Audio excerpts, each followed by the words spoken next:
अस्सलाम वालेकुम नाज़रीन, ज़फ़र सईद ज़फ़र नामा के साथ। नाज़रीन, लास्ट वीडियो में हम बात कर रहे थे वर्ल्ड वार 3 की और उसकी मुमकिना वजूहात की, कौन कौन सी वजूहात पैदा होंगी, कौन कौन से हालात ऐसे पैदा होंगे कि ये दुनिया वर्ल्ड वार 3 की जानब जाएगी। ये कहना बहुत कबल वक्त है, लेकिन इस वक्त जो सूरत हाल है वो सफ़बंदी की जानब बढ़ रही है। अब देखें, मैं आज बिला किसी तमहीद के जो असल मौजू है, जो असल वाक़या है, उसकी तरफ आपकी तवज्जो दिलाना चाहूँगा। परसों के अखबारात में ये सारे, यानी ये आज 9 अक्टूबर है तो ये 7 अक्टूबर के अखबारात में ये बड़ी लीड स्टोरी थी दुनिया के तमाम बड़े अखबारात में। जापान में जो एक समिट हुई, एक कॉन्फ्रेंस थी वज़राए ख़ारजा, जिसमें क्वाड कंट्रीज़ कौन कौन से हैं? USA, जापान, ऑस्ट्रेलिया और इंडिया।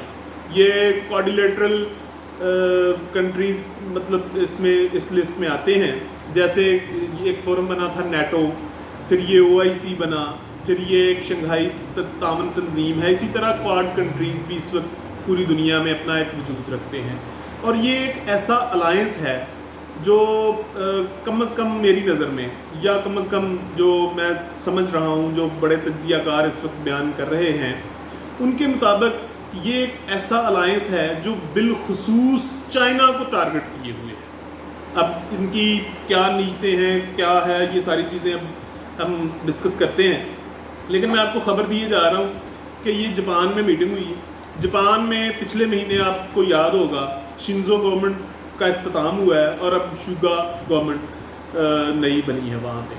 तो शुगा रजीम में जो वज़ीर ख़ारजा थे, उन्होंने ये मीटिंग होस्ट की है। इंडिया वाले भी थे, ऑस्ट्रेलिया वाले भी थे और माइक पोम्पियो तो अमेरिका का जो फॉरेन सेक्रेटरी है, जो वज़ीर ख़ारजा है, वो तो वहाँ पे मौजूद थी। अब उसका अहवाल बताने वाले ये बताते हैं कि पोम्पियो ने बड़ी अग्रेसिव तकरीर की है उस मीटिंग में। पोम्पियो ने कहा है कि भाई इस खत्ते को जो इस वक्त सबसे बड़ा मसला है वो चाइना है। खत्ते के लोगों को आके बता रहा है वो पता नहीं 20,000 मील दूर से आके कि भाई तुम्हारे प्रॉब्लम्स हमें पता है, तुम्हें नहीं पता। और बड़ा अग्रेसिवली उसने बात जो है वो वहाँ से शुरू की है कि देखो ये पूरी दुनिया में जो पेंडेमिक फैला हुआ है, ये पूरी दुनिया में ये जो वबा फैली हुई है कोरोना की शक्ल में, कोविड-19 की शक्ल में, ये वुहान की लेबॉरेटरी में तैयार हुआ है और चाइना ने ये कोरोना वायरस पूरी दुनिया में जानते बूझते हुए, यानी विलफुली इंजीनियर्ड वे से इसको फैलाया है। अच्छा, अब पूरी दुनिया मुतासर कर दी है चाइना ने और ख़ुद चाइना जो है वो अपना काम कर रहा है। यानी हो ये इल्ज़ामात का सिलसिला यहाँ से शुरू हुआ और फिर उससे आगे उसने मलाका स्टेट्स की जो अहमियत है कि वहाँ से कैसे चाइना अपनी ट्रेड रूट बना के बैठा हुआ है और उसकी इजारादारी बनी हुई है और वो छोटे छोटे कंट्रीज़ हैं जैसे Thailand, Malaysia, Singapore, Indonesia, Philippine, Cambodia, Vietnam, Taiwan, ये वहाँ से अपनी ट्रेड कर रहा है और उन ममालिक का इस्तेहसाल कर रहा है और जापान इसमें सबसे बड़ा अफेक्टी है। और इसके साथ ही वो बहरे हिंद को लेते हुए कि जी इंडिया के सामने से ये सारा कुछ हो रहा है तो आप लोग जो है वो हाथ पे हाथ धरे बैठे हुए हो। दूसरी साइड पे वो ऑस्ट्रेलिया को डरा रहा है कि भाई तुम एक पूरा बरे आज़म हो, तुम क्या कर रहे हो, और तुम हो भी वाइट रेस और ज़ाहिर है उनकी कुर्बत भी है, कुछ रिलीजियसली भी और कुछ रेशल भी, यानी हो। तो माइक पोम्पियो ने वहाँ पे बड़ी ज़बरदस्त तकरीर की। तो उसने कहा कि जी आपको असल मसला जो है ना वो चाइना से है और ये मसला जो है वो सिर्फ इस इलाके को ही नहीं है बल्कि पूरी दुनिया को। तो नाज़रीन, बाद में जो बाद वाली तकारीर हैं, जैसे इंडियन फॉरेन मिनिस्टर जो थे उन लोगों ने बड़ा ज़बरदस्त उसको डिफेंड इस तरह से कि उन्होंने कोई बात ऐसी कोट अनकोट चाइना के ख़िलाफ़ नहीं की। उन्होंने कहा हाँ खित्ते में मसले मसाइल हैं लेकिन देखते हैं क्या होता है। उसकी भी एक वजह है कि मैं बताऊंगा आपको कि चाइना इंडिया क्यों इतना डिफेंसिव था। अब जापान में जो पिछली शिंजो गवर्नमेंट थी वो बड़ी एंटी चाइनीज़ गवर्नमेंट थी, लेकिन जो मौजूदा शुगा गवर्नमेंट है उसके वज़ीर ख़ारजा ने भी बहुत मुख्तात अल्फाज में अपनी गुफ्तगू की। ऑस्ट्रेलिया वाले कुछ थोड़े से अग्रेसिव थे, लेकिन बहर तौर वो भी कोई चाइना का ख़तरा मोल लेते नज़र नहीं आए इस सारे अहवाल में। अब देखना ये है कि इस मीटिंग की ऐसी क्या ज़रूरत पड़ गई थी।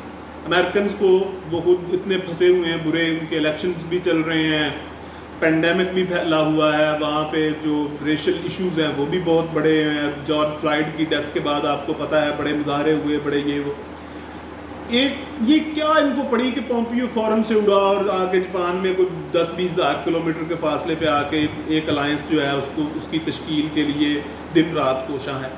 تو یہ ایک صف بندی کا سمجھ لیں پیش خیمہ ہے. یہاں سے بات شروع ہونی ہے، یہاں سے یعنی یہ مین پلیئرز ہوں گے جب یہ گیم ورلڈ وار 3 کی جانب جب جائے گی تو یہ مین پلیئرز ہوں گے یہی چاروں کنٹریز چائنا کے خلاف. On the other hand U N کی سیکیورٹی کونسل میں ایک قرارداد پاس ہوئی ہے. اس قرارداد کو لیڈ پاکستان نے کیا. پاکستان کے جو وہاں مستقل مندوب ہیں منیر اکرم صاحب، انہوں نے 57 کنٹریز کی اس میں حمایت لی ہے اور 23 کنٹریز نے اس کی مخالفت کی ہے. جیسے جرمنی وغیرہ نے، جرمنی، فرانس، برطانیہ وغیرہ نے اس کی مخالفت کی، لیکن باقی پوری دنیا کے تمام بڑے ممالک نے اس کی حمایت کی ہے کہ یہ جو ہانگ کانگ کا ایڈمنسٹریٹو ایشو ہے یہ پیور چائنیز گورنمنٹ کا ذاتی ایشو ہے، اندرونی معاملہ ہے، دنیا کو کوئی ضرورت نہیں اس میں مداخلت کرنے کی. امریکہ کی عادت ہے نا، وہ ہر جگہ جا کے اپنی مداخلت کر کے ثابت کرتا ہے کہ نہیں میں چودھری ہوں، میں فیصلے کروں گا دنیا کے. اینی ہو، پاکستان نے اپنا کارڈ شو کر دیا، انڈیا نے اپنا کارڈ شو کر دیا. امریکہ، چائنا یہ دونوں بڑے حریف ثابت ہوں گے، اور ان دونوں ممالک کے ساتھ صف بندی میں کون کون کس کس کے ساتھ جاتا ہے یہ تقریباً عیاں ہوتا جا رہا ہے، تقریباً واضح ہوتا جا رہا ہے. جیسے کواد کنٹریز میں یہ 4 ممالک ہیں، انڈیا، جاپان، آسٹریلیا اور ان کا سرخیل امریکہ. آن دی ادر ہینڈ جو چائنا ہے، چائنا کوشش کرے گا کہ کسی طرح سے یہ جو الائنس بنا ہوا ہے، ناپاک الائنس میں اسے کہوں گا، اس کو مزید یہ پنپے نہ، اور وہ اپنے حالات جو ہیں وہ جاپان کے ساتھ ٹھیک کرنے کی کوشش کریں گے. چائنا انڈیا کے ساتھ اپنے حالات کوشش کرنے کی ٹھیک کرنے کی کوشش کریں گے. پاکستان کے ان کے ساتھ آلریڈی بڑے اچھے تعلقات ہیں. امریکہ چاہتا ہے چائنا اپنے ہمسایوں کے ساتھ الجھ جائے کسی طرح سے بھی، اور ہمسایوں میں اس کو جو فور فرنٹ اس کا سب سے بڑا اتحادی نظر آ رہا ہے وہ انڈیا ہے، اور اسی لیے وہ انڈین جو رجیم ہے اس کو زیادہ سپورٹ بھی کر رہا ہے. آپ نے دیکھا ہوگا پچھلے دنوں انڈیا میں کتنے زبردست مظاہرے ہوئے ہیں. انڈیا ایک بڑی سیکولر گورنمنٹ تھی، مجھے بڑی ذاتی طور پہ ان کی جو جمہوریت ہے وہ بڑی پسند تھی، لیکن افسوس کے ساتھ کہا جا رہا ہے کہ اب وہاں مودی کی موجودگی میں وہ انڈیا سیکولر انڈیا رہا نہیں.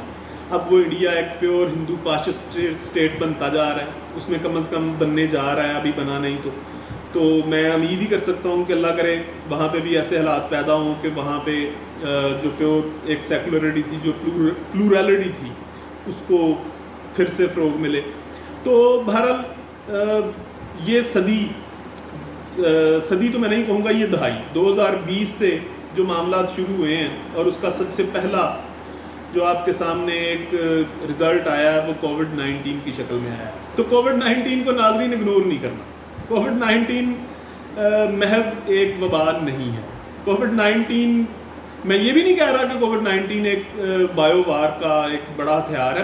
میں ابھی دنیا اس کے بارے میں شور نہیں ہے. ابھی تو امریکنز جو الزام لگا رہے ہیں وہ بھی شور نہیں ہے، لیکن یہ اگنور کرنے والی چیز نہیں ہے.